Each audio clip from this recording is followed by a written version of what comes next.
Welcome to the sinister side. Have you ever discovered a story so shocking, so forbidden, that it could upend everything you thought you knew about a society? Tonight, we travel back to Savannah, Georgia, in 1839, a world of rigid rules, sharp divides, and secret desires. Picture a wealthy widow, constrained by her status and fortune, making the most audacious choice of her life, marrying the son of her late slave, a union that defied every expectation, a forbidden wedding that would echo in Savannah's whispers for generations. Before we unravel this haunting tale, comment below which country you're watching from and what time of day it is. And don't forget to subscribe to The Sinister Side to uncover more of history's darkest secrets. Welcome to the world of Savannah in 1839, a city of cobblestone streets, moss-draped oaks and grand mansions that spoke of wealth and unyielding social hierarchy. Among these ornate homes, none stood taller or more imposing than the estate of the widow Dupouch. OSC's story we are about to unravel. To the casual observer, her life was the embodiment of perfection. The mansion, a sprawling structure of brick and wrought iron, gleamed in the afternoon sun. Its shutters painted a pristine white, its gardens meticulously maintained. Fountains trickled, roses bloomed in ordered rows, and servants moved silently through the halls, tending to every need with quiet obedience. She had inherited the estate from her late husband, a man of significant influence, whose business ventures had made her one of the wealthiest women in the South. Her beauty was legendary in Savannah, with fair skin that seemed to glow under candlelight, chestnut hair cascading in waves over her shoulders, and eyes that held a quiet, unspoken intelligence. She commanded attention wherever she went. Women envied her, not only for her looks but for her status, her wealth, and the freedom that came with widowhood, a freedom many women of her era could only dream of. Yet, behind the elegance, there was a tension, a gnawing emptiness that neither wealth nor admiration could fill. She moved through her life with precision and poise, performing every duty expected of a woman of her standing, but the loneliness of her position was palpable. In her quiet moments, she would stare out over the river, watching the ships glide past, wondering if life could offer her more than the hollow perfection of society's gaze. Every social event was a display, a careful choreography of manners and appearances.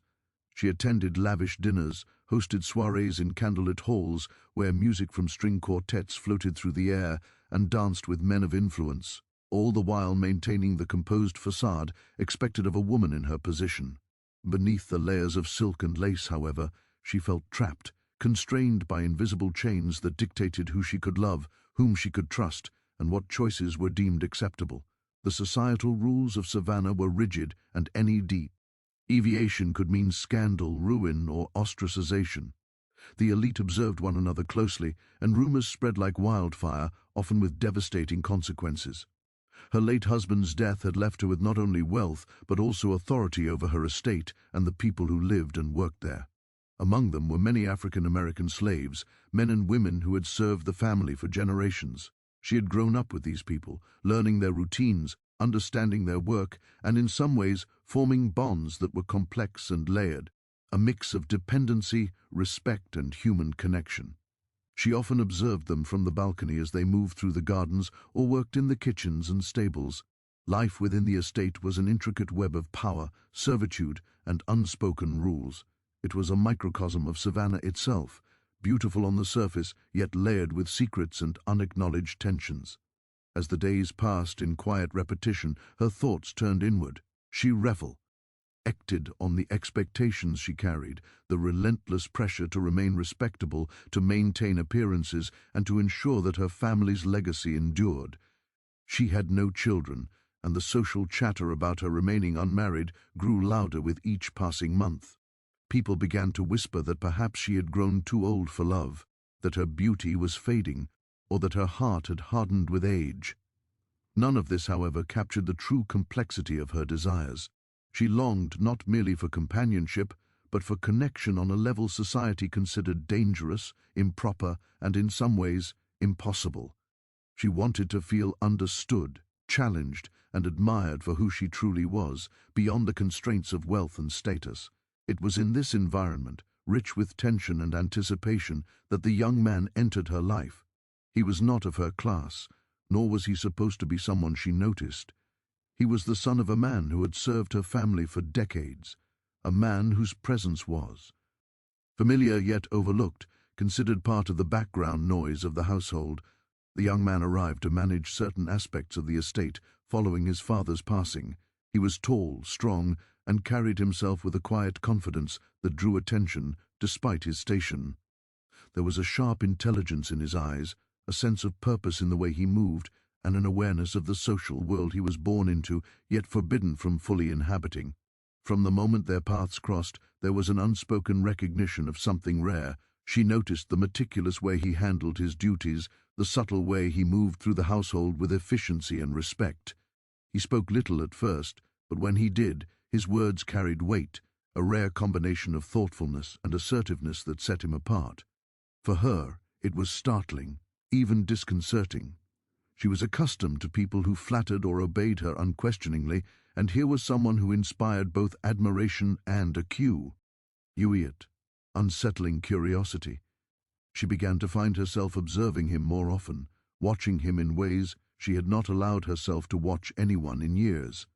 It was the beginning of a spark, small yet undeniable, that would eventually ignite into something society could not condone.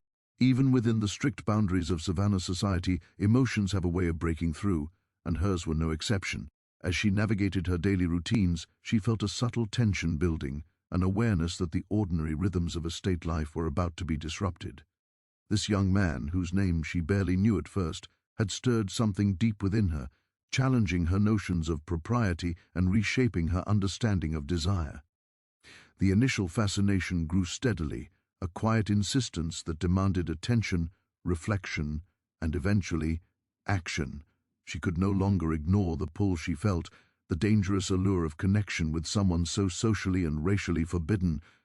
The estate itself seemed to respond to this shift in her consciousness.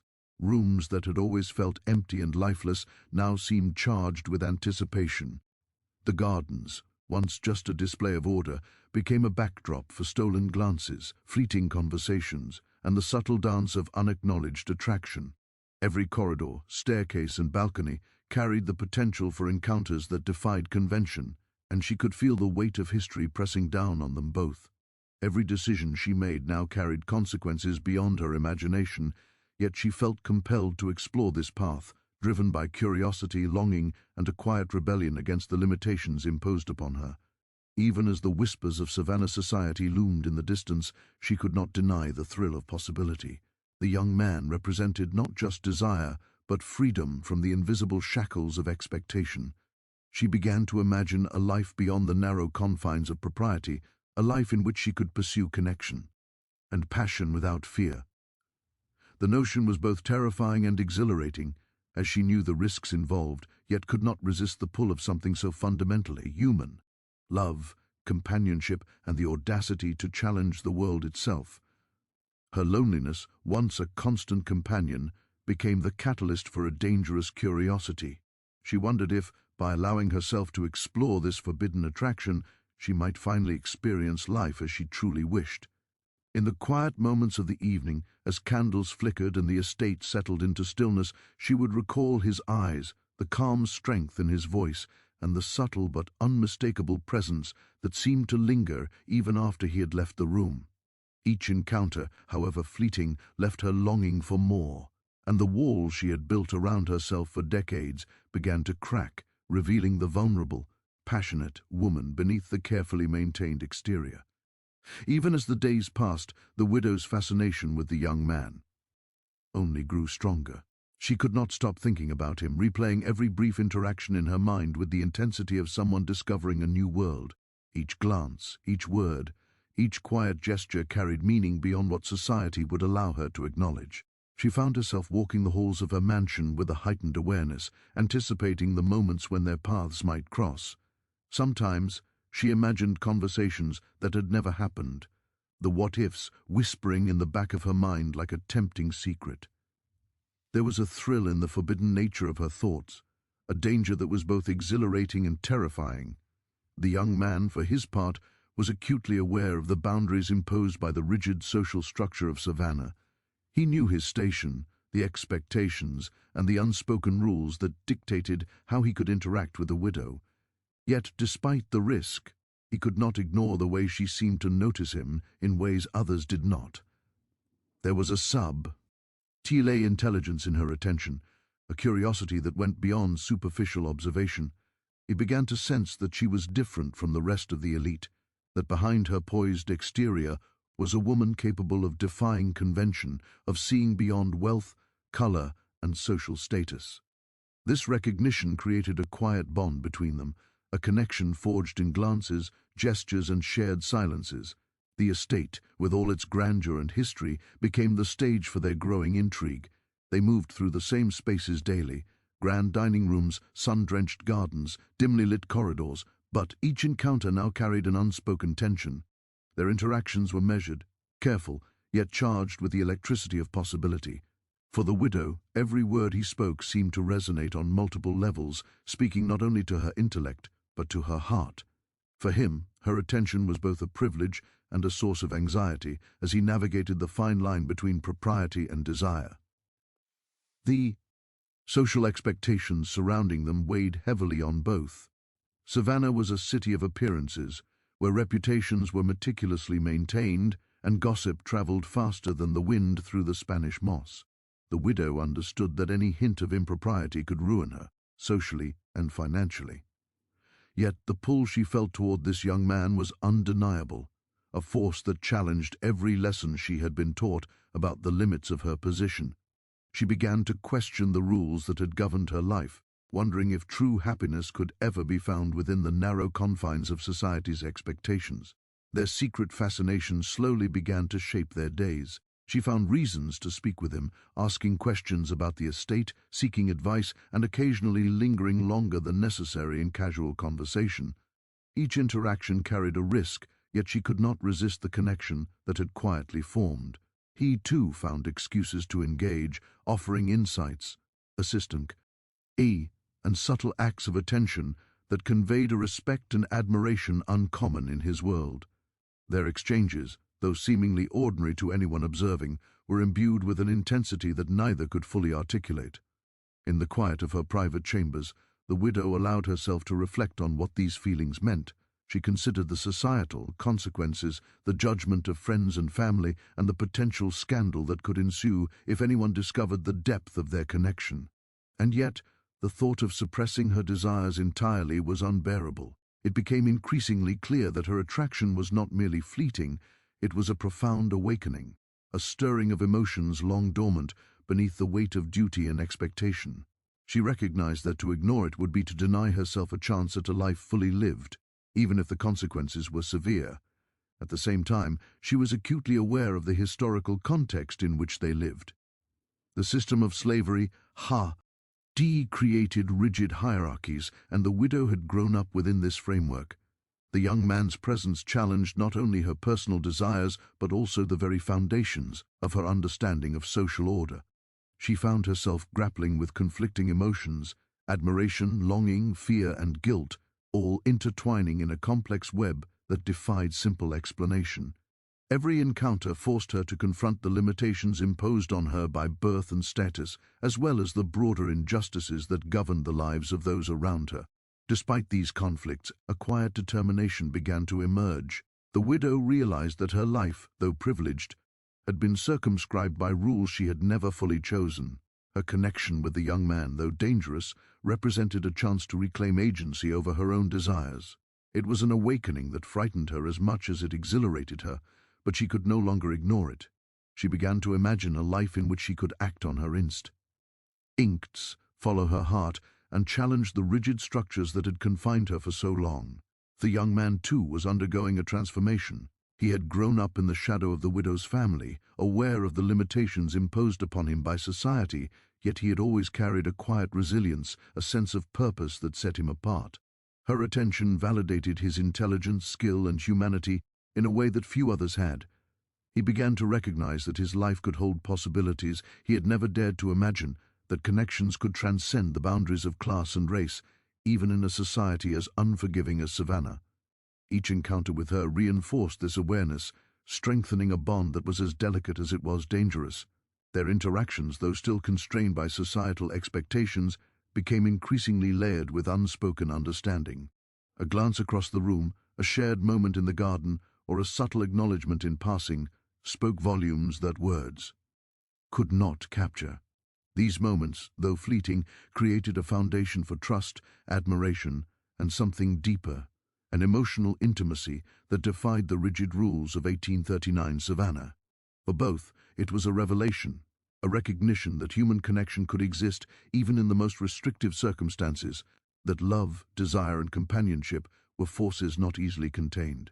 As days turned into weeks, the widow found herself contemplating a future she had never dared to envision. She thought about the young man not as a subordinate, not as a reflection of her family's past, but as a partner in a shared life.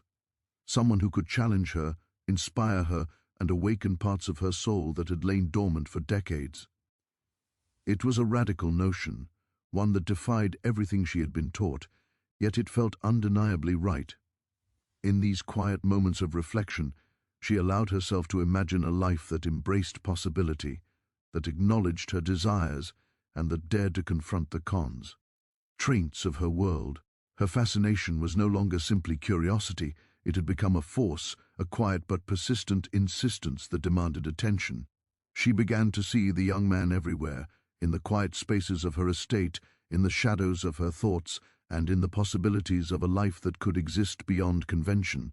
The allure of this forbidden connection was irresistible, a tantalizing promise of love, freedom, and the courage to defy a society that sought to dictate every aspect of her existence. Each day brought new awareness, new longing, and a growing realization that she could no longer live within the confines of expectation without acknowledging the desires that had taken root within her. By the time she fully recognized the depth of her feelings, the course of her life had already begun to shift. The widow's careful, controlled existence, once defined by wealth, propriety, and societal expectation, was now infused with possibility, danger, and the intoxicating lure of forbidden desire. Every choice, every glance, and every conversation carried consequences that could change the trajectory of her life forever. And yet, despite the risks, she could not resist the pull of what had begun in those first quiet encounters, the quiet awakening of a heart that dared to imagine love beyond the boundaries of Savannah's rigid social order. From the very first moments their paths crossed, the widow felt an unfamiliar stirring within her, a sensation that was equal parts fear and fascination. At first, it was subtle, barely noticeable, a quickening of her pulse when their eyes met across a crowded room, or a twinge of curiosity when he approached to discuss matters of the estate.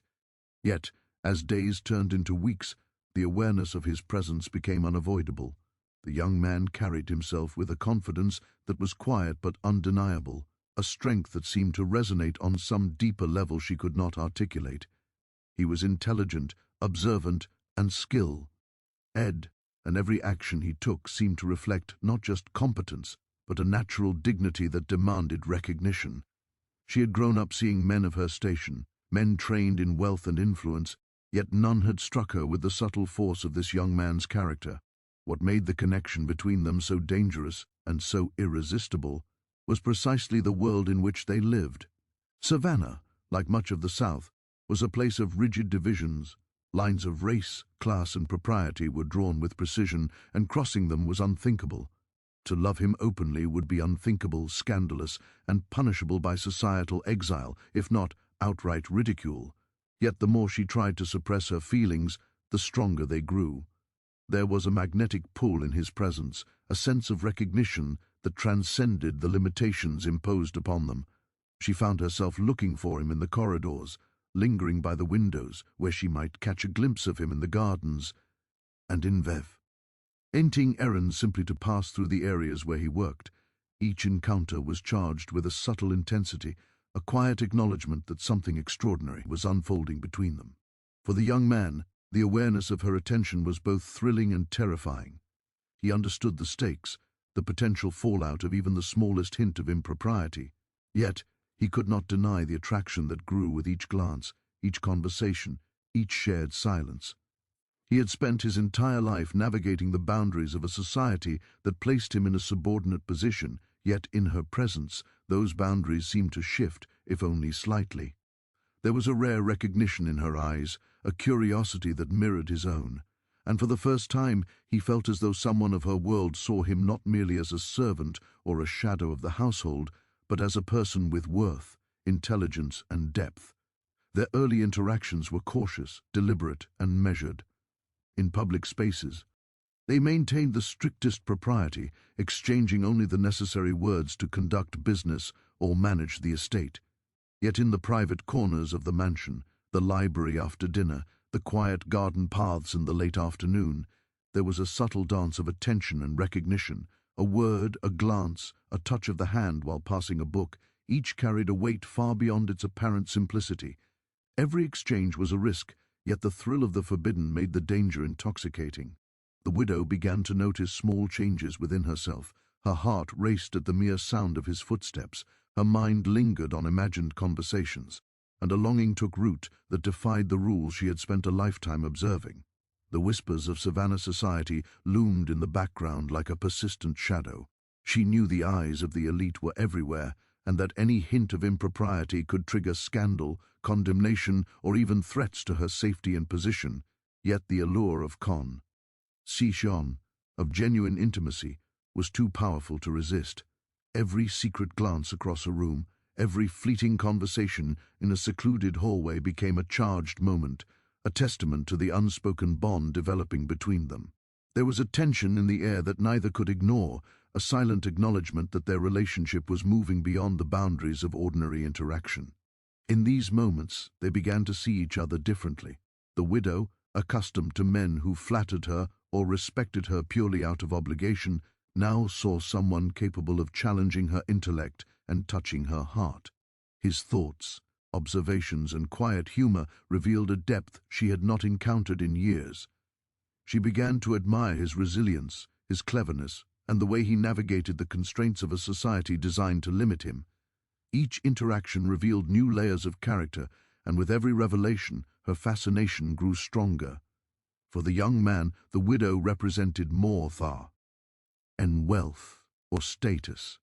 She embodied a curiosity and strength he had never seen in women of her world, a willingness to think independently, to question norms, and to engage with him as an equal in ways that were almost revolutionary for their time.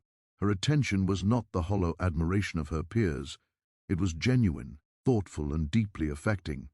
He found himself drawn not only to her beauty and elegance, but to her mind, her presence, and the subtle audacity of a woman who, despite societal constraints, was beginning to recognize the possibilities beyond them. Their growing connection was punctuated by moments of intimacy, small and fleeting but charged with meaning. A hand brushing against another while retrieving a document, a lingering look during a shared task in the garden, a whispered word in passing, all became profound markers of a bond developing in the shadows of propriety. The widow, despite herself, began to dream of scenarios that would have been unimaginable a few weeks prior: walks in the evening gardens, private conversations by candlelight, shared confidences that allowed them to know one another beyond the expectations of their social roles. The young man, too, found his imagination consumed by thoughts of what might be possible, even as he navigated the dangers of acting on those feelings in a society that would not tolerate such transgressions. There were times when the risk seemed too great, when the reality of their situation forced them to retreat into silence. Savannah was a city where reputations could be destroyed with a word, where scandal could ruin generations, and where the constraints of race and class were enforced with relentless precision. Yet even in these moments of restraint, their awareness of each other lingered. The widow would find herself replaying moments in her mind, imagining what might have been said, what gestures had conveyed, and what possibilities lay just beyond the reach of her courage. The young man, too, arrayed the memory of these encounters, a mixture of desire, longing, and apprehension that made every meeting both precious and perilous. As their connection deepened, they began to rely on subtle forms of communication, glances across a crowded room, small gestures that conveyed understanding, and the quiet sharing of moments that would go unnoticed by anyone else. These interactions, while seemingly innocuous to outsiders, became the fabric of their burgeoning intimacy. Each exchange strengthened their bond, creating a private world within the rigid structures of Savannah society. The thrill of the forbidden, coupled with the depth of their mutual respect and admiration, fueled a connection that neither could ignore, and that neither would have dared to pursue openly. The widow began to recognize that her feelings were no longer fleeting curiosities. She felt a growing sense of inevitability, a recognition that this young man had entered her life for reasons beyond chance. His prise. NCE challenged her to reconsider the rules that had governed her existence, and to question the constraints placed upon women of her station. She began to see herself not merely as a widow constrained by wealth and propriety, but as a woman capable of choice, agency, and daring. The young man, too, began to realize that his connection with her was extraordinary, a rare recognition of his worth and humanity that could not be ignored. Over time, the intensity of their mutual fascination grew into something more profound, an emotional intimacy that neither had anticipated, but both acknowledged. They began to share thoughts, feelings, and reflections that transcended the ordinary confines of employer and employee, master and subordinate. Conversations that began as practical discussions about the estate slowly evolved into exchanges of philosophy, personal reflection, and subtle flirtation. Each moment together carried a weight, a significance that neither could articulate fully, yet both understood implicitly. It was a love that could not be named, yet it existed in every glance, every gesture, and every word spoken in the quiet corners of their world. This forbidden spark, once ignited, began to shape the rhythms of their days. The widow found herself moving through the estate with a heightened awareness, anticipating encounters, remembering previous conversations, and cherishing moments that might otherwise have passed unnoticed. The young man, too, became attuned to her presence, aware of the subtle changes in tone, expression, and movement that signaled attention, curiosity, or desire. Each day brought new tension, new excitement, and new recognition of the extraordinary bond forming between them. A bond that defied the rigid social structures, racial hierarchies, and moral strictures of 1839 Savannah. The growing intimacy did not go unnoticed by those closest to the widow. Certain members of her household began to sense the unusual attention she paid to the young man, though they could not discern its nature. Whispers circulated quietly among the staff, creating a tension that both intrigued and alarmed the couple. Yet, the widow and the young man navigated these risks with subtlety and intelligence, maintaining appearances while exploring the uncharted territory of their emotions. The stakes were high, the consequences potentially devastating, and yet the allure of connection, of mutual understanding and forbidden desire proved irresistible. As the seasons changed, the intensity of their bond deepened. Summer days filled with labor in the gardens, long walks along the estate's perimeters, and quiet evenings in candlelit rooms became opportunities to nurture their connection. They found comfort in shared silences, trust in one another's discretion, and joy in the rare moments when the world outside seemed to disappear. Each encounter strengthened their awareness of the extraordinary nature of what they shared, a connection that transcended societal norms, family expectations, and the rigid divisions of class and race. The forbidden love that had begun as fascination slowly blossomed into a profound and undeniable attachment. Both the widow and the young man were transformed by it, challenged by it, and exhilarated by it. They understood, in ways no one else could, that their connection was not merely a transgression. It was a testament to the human heart's capacity to seek companionship, understanding, and love in the face of impossible odds. In the shadows of Savannah society, amid the whispering trees and the grand halls of the estate, a bond had formed that would not easily be broken, a love that was as dangerous as it was irresistible, and a story that would echo far beyond the walls of the mansion they called home. Word of the widow's growing fascination with the young man could not stay hidden forever. In Savannah, news traveled faster than the tides, carried by servants, neighbors, and social observers who prided themselves on knowing every detail of the elite's lives. At first, it was only whispers, subtle hints exchanged behind hands and over teacups. little rumors that could be dismissed if questioned. But as the days turned into weeks, the murmurs gathered momentum, their tone shifting from speculation to scandal. Friends of the widow, neighbors, and even distant acquaintances began to notice the subtle changes in her behavior, the lingering glances, the private walks in the gardens, the unexpected attentiveness to someone far below her station. It was enough to spark curiosity, concern, and, eventually, outrage. Society in Savannah operated on rigid rules of propriety, respectability, and reputation, particularly for women of wealth and status. The widow had long been considered a model of grace and refinement, a figure admired for her beauty, wealth, and poise. For decades, she had navigated the complex social landscape with precision, performing her role without error. Now, however, the airful facade she had maintained was showing cracks. Observers began to whisper about the peculiar attentions she paid to her late slave's son. Some dismissed it as an innocent familiarity, a kindness towards someone who had lost his father and now carried responsibilities on the estate. Others, however, viewed it as audacious, dangerous, and a breach of every expectation Savannah society demanded. The whispers quickly became conversation, and conversation became confrontation. At social gatherings, the widow felt the eyes of her peers, the sharp stares and hushed comments, weighing on her like invisible chains. People she had once considered friends began to behave with cautious distance, their greetings formal and cold. Letters circulated, carefully worded to convey concern without outright accusation, and there were even rumors that family members of the widow's late husband were considering intervention. The world she had moved through with confidence now seemed fraught with peril.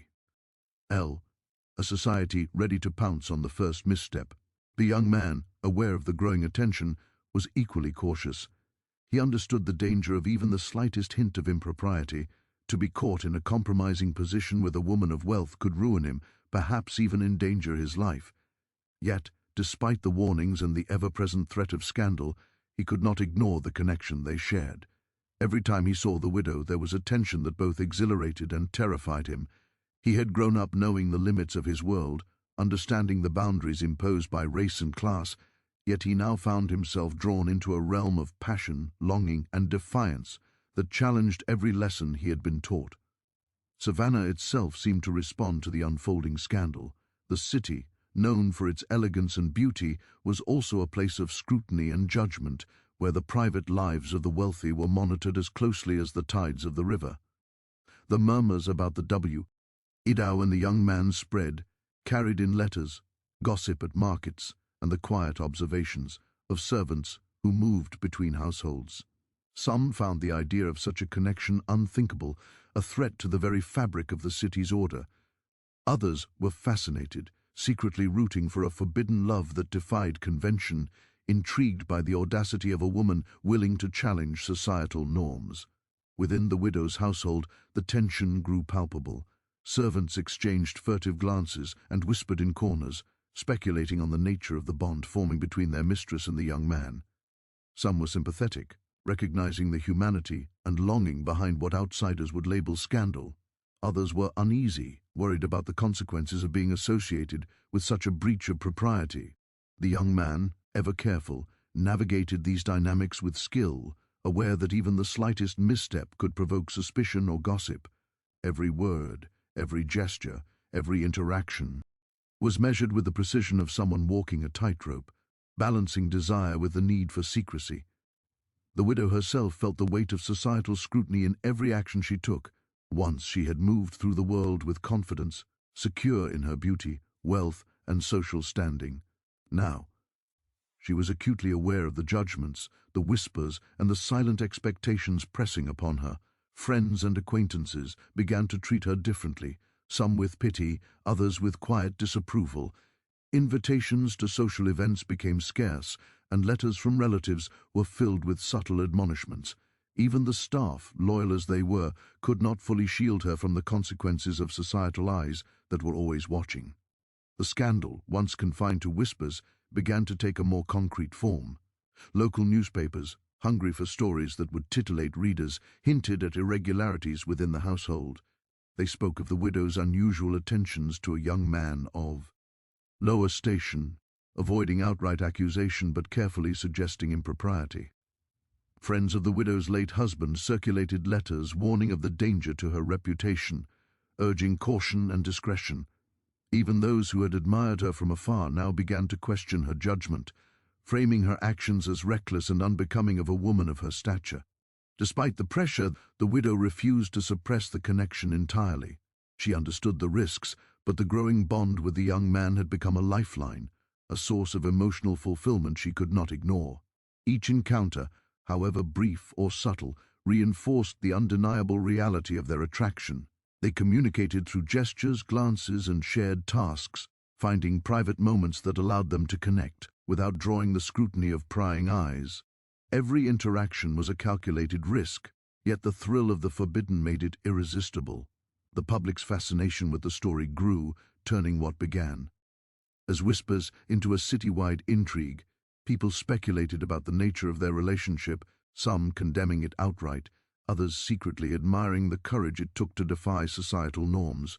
Conversations in drawing rooms, at markets, and along the riverfront were punctuated with references to the widow's peculiar attentions, the young man's unusual confidence, and the audacity of a bond that crossed both class and race.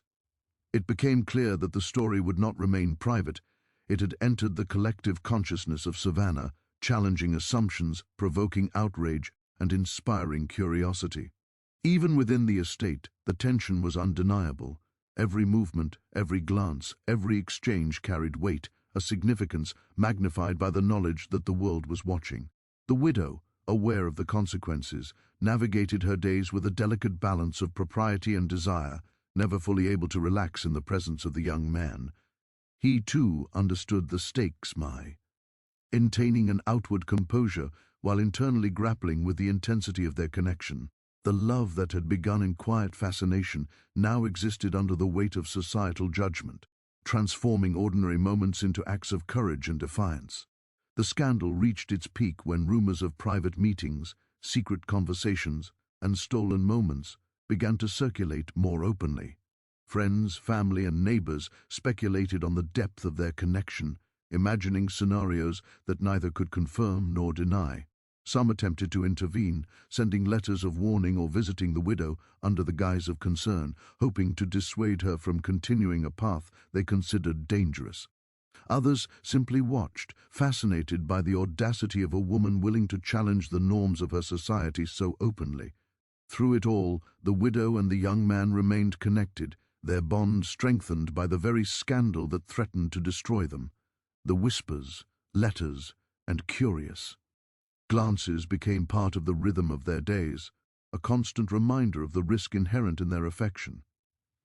Yet, rather than deterring them, the pressure seemed to intensify their connection, making each private interaction more precious, more meaningful, and more profound.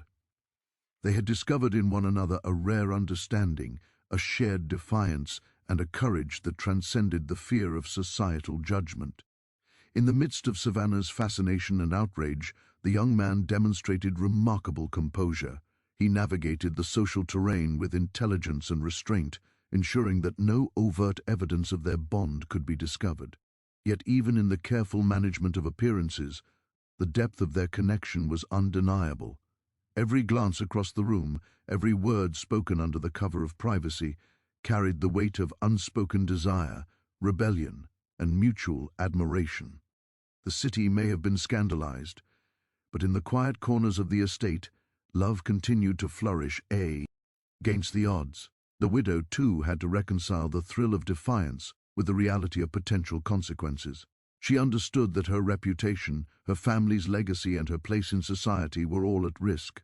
Yet the intensity of her feelings for the young man outweighed the fear. Every stolen moment, every private conversation, every subtle gesture reinforced the truth she could no longer deny. She had found in him a connection that transcended wealth, status, and propriety. It was a love forbidden by every standard of the world around them, yet undeniable in its reality, undeniable in its power. As the scandal deepened, the story became part of Savannah's collective memory. The widow and her companion were the subject of whispered conversation, speculation, and fascination. People debated the morality, the audacity, and the consequences, yet they could not deny the human drama unfolding before them. The city itself seemed to hold its breath, watching as two individuals defy expectation, challenged convention, and dared to pursue a connection society deemed impossible. Through the turbulence of gossip, judgment, and societal scrutiny, the bond between the widow and the young man only grew stronger. Each encounter was an act of courage, a small rebellion against the rigid structures that sought to confine them. The scandal that consumed Savannah was both a threat and a testament, a reflection of the fear and fascination that comes when two hearts challenge the limits of their world. In the shadows of judgment, in the quiet corners of the estate, love persisted, proving that even in the face of outrage and social constraint, human connection could not be extinguished. The scandal was not merely a series of rumors or fleeting gossip. It was a force that reshaped the dynamics of the estate, influenced the perceptions of the city, and tested the limits of courage and desire. For the widow and the young man, it became a crucible in which their love was forged. Strengthened by adversity, secrecy, and the constant awareness of the consequences. Every glance, every word, every subtle gesture was amplified by the knowledge that the world watched, and in that intensity, their bond deepened, became more resilient, and more profoundly meaningful. Even as Savannah buzzed with speculation, the widow and the young man learned to navigate the perilous landscape of social judgment. They developed strategies, subtle signals, and private spaces where they could nurture their connection without detection. Every moment together became precious, a stolen fragment of a world in which they could truly see one another, free from the relentless scrutiny of a society eager to condemn. The scandal that engulfed Savannah became not just a test of character, but a defining moment in their lives, shaping the path they would follow in pursuit of love, desire, and freedom. Despite the relentless scrutiny of Savannah's society, despite the whispers that traveled faster than the river currents, the widow and the young man found a way to claim a fragment of the life they desired. Their bond, born from fascination and forged through the tension of forbidden longing, had become impossible to deny. Every stolen glance, every quiet conversation, every fleeting touch had built a foundation that demanded acknowledgement. They knew, as acutely as one might feel the weight of the sun at midday, that their connection could not remain unspoken forever. It was an undeniable truth, one that demanded action despite the immense risk. The planning of their union was a delicate and secretive undertaking. In a society where even the faintest hint of impropriety could destroy reputations and livelihoods, they had to tread with the utmost caution. Invitations were out of the question. The idea of public ceremony, of formal announcements, was unthinkable. Every aspect of the wedding had to be hidden from prying eyes, every detail considered with precision. They relied on the most trusted confidants, people who had served the household faithfully for decades and whose discretion was beyond reproach. Every conversation, every arrangement was conducted in whispers, in the quiet corners of the estate, away from the ears and eyes of those who might betray them. The location chosen for the ceremony was intimate and symbolic.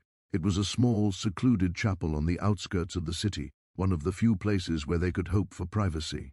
The building itself was old, its stones weathered and softened by decades of rain and sun, yet there was a quiet dignity in its simplicity. It was a place that carried no weight of societal expectation, no association with the elite of Savannah, no witness other than the small number of confidants they dared to include. The walls of the chapel seemed to hold their secrets as easily as they held the soft echoes of hymns long past. The day of the wedding was charged with a tension that was palpable in every breath, every movement.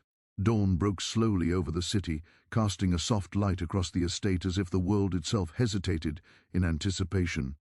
Inside the mansion, the widow prepared herself with care, every detail deliberate. Her gown was modest yet elegant, a reflection of her station yet stripped of the extravagance that would attract attention. It was a symbol of a life both constrained and liberated, a careful balance between propriety and desire. Her hair was arranged simply, her jewelry minimal, chosen not for display but as an extension of herself, a quiet assertion of the woman she had become. Bar the young man, too, prepared with careful attention. His clothing was clean, pressed, and appropriate, yet understated, avoiding any hint of ostentation that might draw attention. He moved through the morning rituals with a quiet determination, aware of the weight of the moment and the significance it held for both of them. In the privacy of his room, he paused to reflect on the path that had led him here. The early fascination, the subtle glances, the stolen moments that had transformed into an unspoken promise. He understood the danger of the day, the scandal that could follow if they were discovered, yet he felt a quiet exhilaration at the thought of finally formalizing their bond. The journey to the chapel was undertaken with the utmost discretion. Only the most trusted servants accompanied them, ensuring that no curious eyes followed.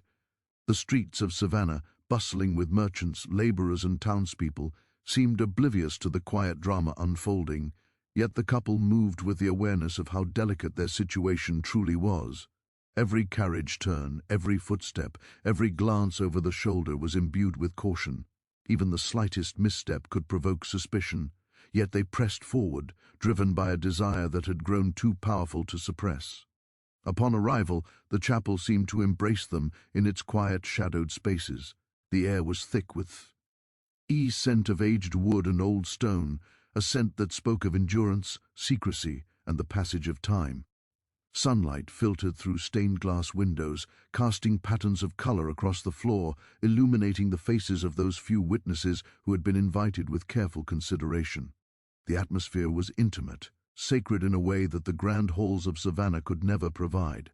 It was a space in which they could finally claim a measure of freedom, a space where their love could exist unobserved and unjudged.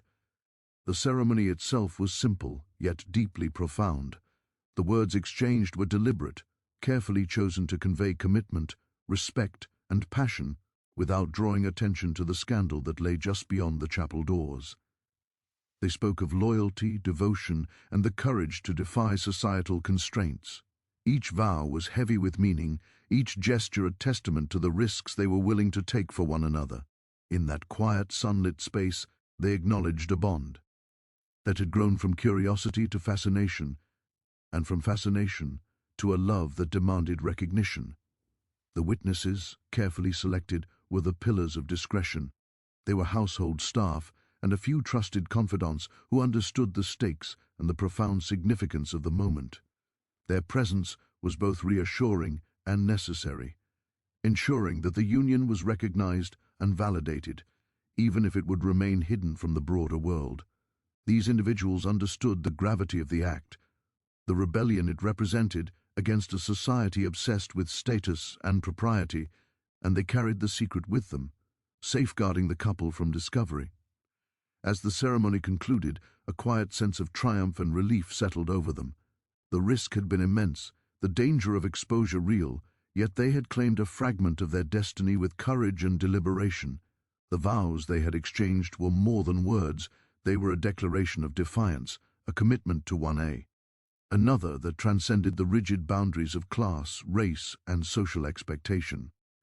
In that moment, the world beyond the chapel seemed to fade, leaving only the two of them, bound together in a union that was as profound as it was forbidden. Returning to the estate, the couple carried with them a sense of transformation. The house, once a place of constraint and scrutiny, now held a new energy, a quiet acknowledgement of the bond they had formalized. Every glance, every gesture, every interaction now carried the weight of commitment, yet the necessity for discretion remained.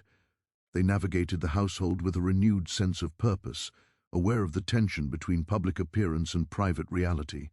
Their love existed in the shadows, yet it was no longer abstract or uncertain. It was tangible, real, and undeniable. The reaction among the household staff was a mixture of awe, respect, and caution. Those who had been entrusted with knowledge of the wedding understood the profound implications and the risks involved. Their loyalty became a vital shield, enabling the couple to continue their lives with a degree of normalcy, even as the broader society remained unaware. Within the walls of the mansion, a subtle shift had occurred. The energy of secrecy had transformed into one of solidarity, a quiet understanding that the love of the widow and her companion was to be protected at all costs. Outside the estate, Savannah continued to buzz with speculation. though the details of the wedding remained carefully hidden. The public saw only the outward appearance of propriety, the widow attending social gatherings, the young man fulfilling his duties on the estate. Yet beneath the surface, a profound truth had been claimed. The union, though secret, represented a triumph over societal constraints, a private victory against the relentless pressures of gossip, judgment, and expectation. The couple had created a space in which their love could flourish, a sanctuary untouched by the harsh eyes of Savannah society. The secrecy of their union allowed the relationship to deepen in ways that public scrutiny might have prevented. They shared moments of intimacy, planning, and quiet reflection, strengthening the bond that had been formalized in the chapel. Every private dinner, every conversation in the gardens, every shared task within the estate became a continuation of the vows they had exchanged, a reinforcement of commitment and understanding. The clandestine nature of their marriage, far from weakening it, added a layer of intensity and meaning that made each moment together precious beyond measure. Yet, the knowledge of potential discovery was always present. The city remained a place of observation, and the risks of exposure were real and immediate. They had to navigate every interaction with care, balancing the desire for closeness with the necessity of discretion. Even the most mundane actions, walking through the gardens, attending to estate matters, speaking with staff, were approached with mindfulness, a careful choreography designed to protect the secret they had so carefully cultivated. This constant awareness, though challenging, reinforced the depth of their commitment and the courage required to sustain it. Over time, their union began to shape the very rhythms of daily life on the estate. The young man and the widow developed subtle routines, small signals, and quiet spaces in which they could interact freely. A glance across a room, a gesture while passing a book, a shared smile in the corridors, each became a reaffirmation of the bond formalized in secrecy. The ordinary details of estate life were transformed into opportunities for connection, creating a private language understood only by the two of them. As the weeks and months passed, the consequences of the secret marriage began to manifest in unexpected ways. The couple found a renewed sense of purpose and resilience, strengthened by the challenges they had faced and the triumphs they had claimed. Their relationship, forged in fascination, tested by scandal, and formalized in secrecy, had become a cornerstone of their lives. Every decision, every conversation, and every interaction now carried the weight of shared experience, mutual understanding, and the courage to defy societal expectation. The secret wedding was more than a ceremony. It was a statement of autonomy, love, and courage. It represented a reclamation of agency in a society determined to constrain both desire and freedom. In the quiet spaces of the estate, away from the judgmental eyes of Savannah, the couple could exist as they truly were, bound by choice and devotion rather than circumstance or expectation. The act of formalizing their union, though hidden from the world, became a powerful symbol of the human spirit's capacity to seek connection, intimacy, and fulfillment, even in the face of danger. In the weeks following the ceremony, they began to imagine a future together, navigating the complexities of their secret with a mixture of careful planning and hopeful anticipation. Every conversation about the estate, every shared task, and every moment spent together became infused with the knowledge of their commitment. The secret wedding had created a new reality, one in which they could pursue their bond without compromise, yet always aware of the delicate balance between love and discretion. The clandestine nature of their marriage imbued every moment with heightened intensity.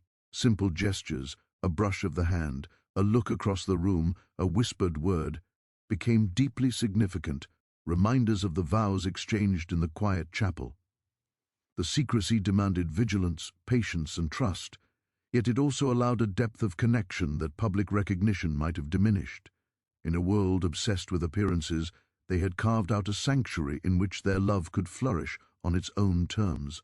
The secret wedding had transformed the lives of the widow and her companion. But the story did not end with their vows. What followed was a period of careful navigation, a time when love, secrecy, and survival intertwined in ways neither could have anticipated. The estate, once a symbol of wealth and rigid social hierarchy, became a haven of subtle rebellion, a place where two people had defied the conventions of their world and claimed a private truth that society could not touch. Every corner of the house, every garden path, every quiet chamber became infused with the reality of their bond, a bond that would shape the years to come. Life after the marriage required a delicate balance. The couple maintained appearances in public, fulfilling the obligations expected of their respective positions, yet every interaction was now underpinned by the knowledge of their secret. This dual existence demanded vigilance, intelligence, and patience. The widow could not openly express her love without risking scandal, and the young man had to navigate the dangerous intersection of loyalty, discretion, and devotion. Together, they developed an unspoken rhythm, a language of gestures, glances, and subtle actions that allowed them to communicate without words, preserving the intimacy of their connection while maintaining the facade of propriety. Over time, the secrecy of their union began to solidify into a deeper form of resilience. The risks they had taken created a bond forged through adversity, a trust that extended beyond emotion into strategy and survival. Every decision they made was influenced by the knowledge that discovery could bring ruin, yet they approached life with a quiet courage that strengthened both their relationship and their individual character. Each day became an exercise in patience, an exploration of the spaces between desire and discretion, and a testament to the power of love in the face of societal oppression. The estate itself, shaped by decades of history and wealth, became a silent witness to their lives. Rooms tea had once echoed only with the footsteps of servants, now carried the subtler sounds of shared confidences and quiet laughter. The gardens, where they had once stolen moments together, became a sanctuary of reflection and planning, a place where the burdens of the outside world could be set aside. Even the smallest details, the arrangement of a vase, the placement of a book, the careful selection of meals, took on new meaning, becoming part of the private narrative of a love that existed beyond the eyes of Savannah society. Their marriage, though hidden, allowed them to grow in ways previously impossible. The widow, once constrained by wealth, social expectation, and the perception of propriety, began to exercise a new form of agency. She made decisions not only about the estate, but about her own life, guided by a renewed sense of purpose and autonomy. The young man, for his part, became a partner in more than name. He was a confidant, advisor, and equal in the management of the estate, and the creation of a private world that reflected their shared values.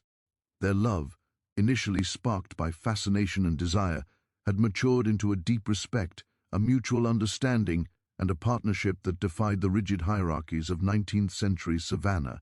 Yet, the challenges of secrecy persisted. The couple had to navigate the constant threat of exposure, the relentless eyes of neighbors, and the whispered judgments of a society eager to uphold rigid standards. Every journey into town, every social engagement, and every encounter with outsiders required careful calculation. They relied on the most trusted members of the household for protection and discretion, ensuring that no inadvertent revelation could endanger the fragile sanctuary they had created. This vigilance became second nature, a quiet tension that underscored the intensity of their bond and reinforced the depth of their commitment. As the years passed, the story of the widow and her husband became a private legacy.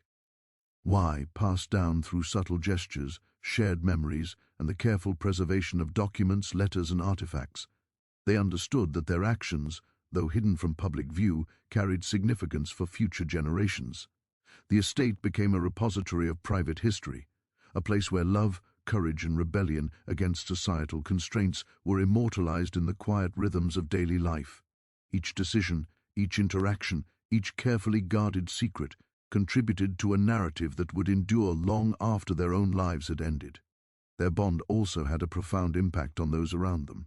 The household staff, who had witnessed their courage and discretion firsthand, developed a deep respect for the couple. Some were inspired by their defiance, while others were motivated to act with greater loyalty and care. The influence of the widow and her husband extended beyond their private world, shaping the values, attitudes, and behaviors of those who served them. Even in secrecy, their actions left an imprint, a subtle yet enduring influence on the community within the estate. The broader society of Savannah, unaware of the true nature of their marriage, continued to speculate and gossip. Yet, the couple's careful management of appearances allowed them to thrive despite the constant scrutiny.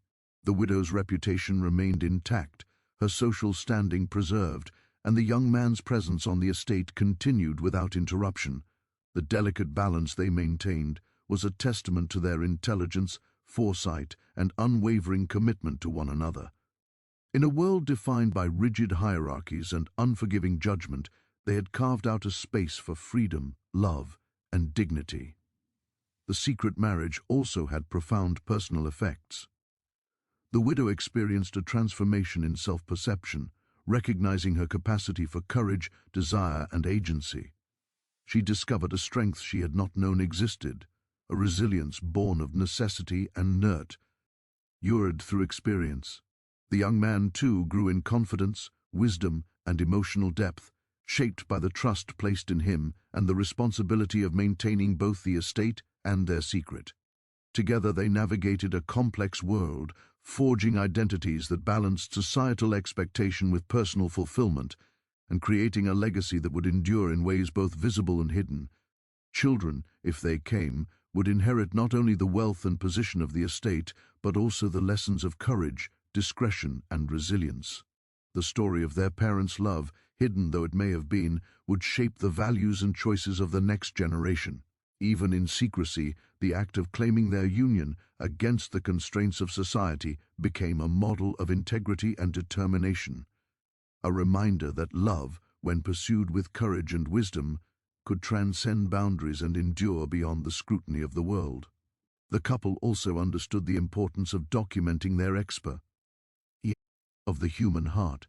Every challenge encountered, every risk navigated, became part of the narrative of their lives, shaping them into individuals capable of sustaining a love that defied expectation and endured beyond the reach of conventional judgment. The story of the widow and her husband, though hidden from public view, had a transformative effect on their own sense of identity. They moved through the world with a quiet confidence, a sense of purpose rooted in the knowledge that they had claimed their destiny through courage, discretion, and mutual devotion. Their love, initially sparked by fascination and desire, had matured into a profound partnership, one that encompassed emotional intimacy, shared responsibility, and unwavering commitment. In this private reality, they discovered a freedom that the broader society could neither grant nor take away. Decades passed. The legacy of their union continued to shape the estate and the lives of those who inhabited it. The principles of loyalty, discretion, courage, and love became embedded in the culture of the household, influencing not only immediate descendants, but also the extended network of individuals connected to the estate. The story of their courage, though secret, became a guiding principle, a quiet testament to the power of love and integrity in the face of societal constraint. Even as Savannah evolved, modernized, and changed with the passing of years, the story remained alive in private memory. The physical spaces, the estate, the gardens, the rooms once shared, held the echoes of their lives, a silent testimony to the union that had defied convention. Every stone, every tree, every carefully preserved artifact became a symbol of a love that had endured despite the world's constraints. Their legacy was both tangible and intangible, a combination of human resilience, devotion, and the courage to pursue happiness in defiance of expectation. In the final years of their lives, the widow and her husband reflected on the journey they had undertaken. They had faced judgment, scandal, and danger, yet they had prevailed through intelligence, discretion, and unwavering devotion. They had created a life that was theirs alone, a sanctuary in which love, respect, and partnership flourished. Their story, though untold to the world at large, remained a powerful example of the human capacity for courage, adaptability, and the pursuit of connection against the odds. Ultimately, the untold story of their legacy is a reminder of the complexity of human emotion, the constraints of society, and the enduring power of love. It is a story of individuals who defied expectation, who navigated peril with intelligence and care, and who created a life and union that was as profound as it was forbidden. in the quiet corners of the estate, in the hearts of those who witnessed their courage, and in the private documents that chronicled their journey. Their story lives on, a testament to the resilience of the human spirit and the transformative power of love in the face of adversity.